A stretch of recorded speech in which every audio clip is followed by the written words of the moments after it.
Hello there. Good day. I hope that you are safe and well. Today is a very exciting day because we're kicking off a 4-part series of transformational change. This is obviously a monumental moment where the entire world is amid transformation. On a global level, including in the United States, we are headed in a positive direction from this pandemic. However, there are some organizations that are not on an uptick. And similarly, the uptick of transformation from an individual to individual level is going to differ based upon the person. Our 4-part series of transformational change will include part 1, individual transition and change. What does that look like on an individual level to transition? Part 2, the steps needed to develop an effective change leadership strategy. Part 3, we're going to discuss the 10 pitfalls to avoid when trying to lead change successfully. And part 4 is going to be the ways to increase change maturity within your organizations. Today specifically, we will address individual transition and change. Now, usually within an organization or a team, they may decide that change is necessary for some very popular reasons, including in response to the world, like this pandemic, or response to marketplace demands. They may want to change or transform to save money, to save time, to provide better quality, or to even create better services or products, creating something completely new altogether. Whether an organization is 300,000 or 10, they might make a decision for the sake of the entire organization to transform or to change. However, the individuals within that organization, those individuals have independent needs, independent capacities, and desires that may often vary from the organization or one from another. Your organization may be working to adapt right now due to COVID to telecommuting or what have you. They may be working on changing processes to make them more compliant, or need to cut costs or save money in order to survive. Regardless of the reason for your organization's transformational change, all individuals in your organization will not respond the same way. Now, I would like to share with you what the change process looks like on an individual level. So in creating this process, I have included elements from the ODCAR model as well as from the trans-theoretical models of change. Once an organization has decided to move forward with a change, the leaders make the individuals within the organizations aware.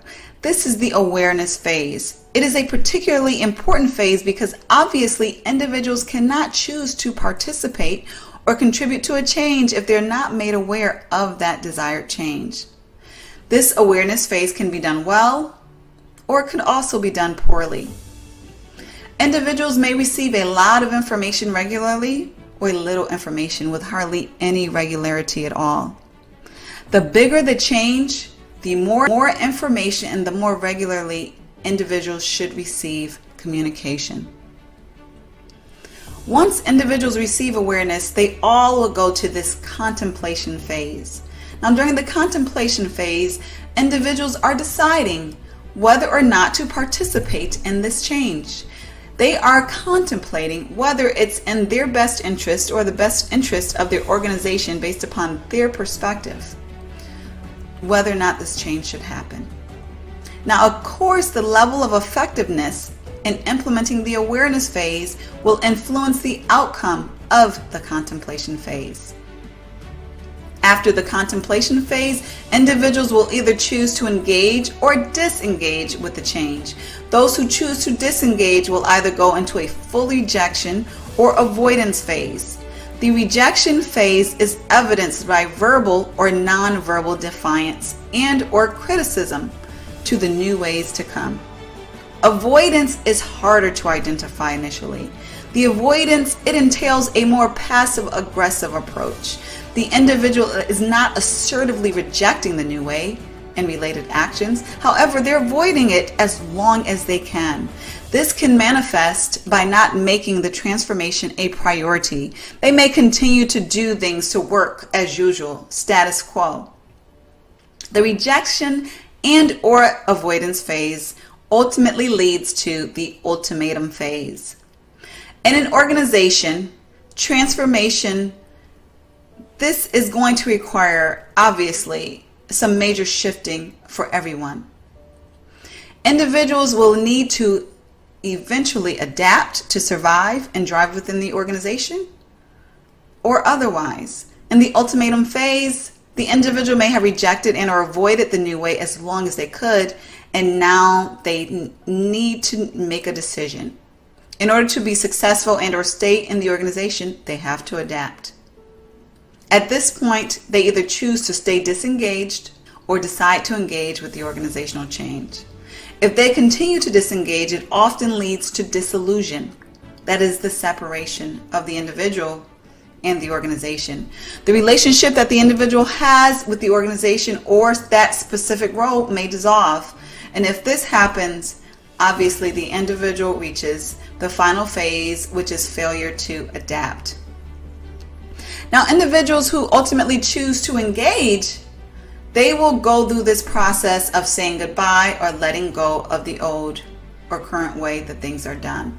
The level of emotion required in doing this will depend on a lot of factors, including how long it has been that they've done that work that way, how much they have enjoyed it, and how much people interaction is shaken up.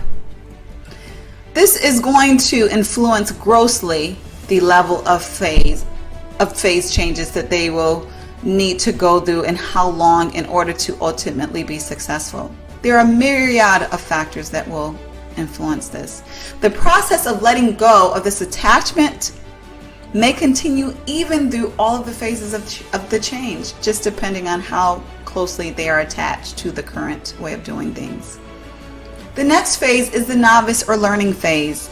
This may require a new process, new skills, learning, new relationships. Essentially, the individual may become or feel like a novice all over again, and this brings anxieties in and of itself. Once the individual can effectively learn the new skills, processes, or relationships, then they are able to start doing the new action effectively. The ability for the individuals to learn and or prepare effectively will be largely influenced by the guidance and resources provided by the organization. As the individuals continue operating in the new way with new actions and behaviors, the individuals then enter the habit phase. Their performance in the new action improves. They gain confidence and comfort in the new way and can contribute successfully to the organization's transformation. They officially reach the final phase, successful transformation.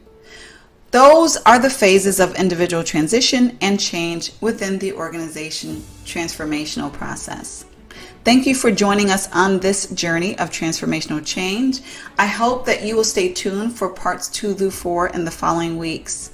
If you know a colleague or a friend who will benefit from this information, please share it through email or social media. If you would like to learn more about how to bring a change certification program or a change class to your organization, don't hesitate to reach out by clicking the information here.